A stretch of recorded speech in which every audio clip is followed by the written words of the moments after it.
இஞ்சை எப்படி சாப்பிடணும்? இஞ்ச மெயினா துவையல் வச்சு தான் சாப்பிடணும். எந்த மாதிரி துவையலும் வச்சு சாப்பிடலாம். தேங்காய் துவையல், புதினா துவையல், நம்ம கொத்தமல்லி துவையல், அதே போல் நம்ம காய்கறிகளை எல்லா காய்கறியும் வதக்கி அதில் துவையல் வச்சு சாப்பிடலாம். இஞ்சை சுட்டு நம்ம எங்கே வலி இருக்கோ அந்த இடத்துல பூசலாம். அதே போல் சுக்கையும் சுட்டு பூசலாம். இஞ்சை அரைச்சி பத்து போடலாம். தலைக்கும் பத்து போடலாம், உடம்பு ஃபுல்லாகவும் பத்து போடலாம். அதே போல் இஞ்சி சாறு எடுத்து அதில் தேன் ஊற்றி குடிக்கலாம். மருந்தாக தான் குடிக்கணும். இஞ்சி சாறில் உப்பு கலந்து குடிப்பாங்க சில விதமான உபாதைகளுக்கு. அது ஒரு வேளை இல்லை 2 வேளை தான் கொடுப்பாங்க. அதே போல் இஞ்சி சாறில் தேன் ஊற்றி குடிப்பாங்க. அதுவும் சில உபாதைகளுக்கு தான் குடிப்பாங்க.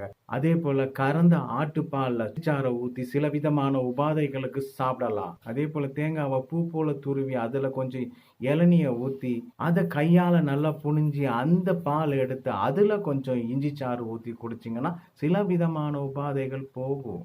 இஞ்சி இஸ் எ லைஃப் ஸ்டெராய்டு. அந்த லைஃப் ஸ்டெராய்டை நீங்கள் பதார்த்தங்களில் உங்கள் உணவு பழக்கத்துலேயும் நீங்கள் சேர்த்துக்கிட்டீங்கன்னா அது பின் நாட்களில் பெரிய பெரிய உடல் உபாதைகள் கொடுக்கும். அந்த இஞ்சாகப்பட்டது உங்கள் ரத்தத்தை தேக்கிடும். ரத்தத்தை தேக்கிச்சினாலே எல்லா விதமான உபாதைகள் வந்து சேரும்.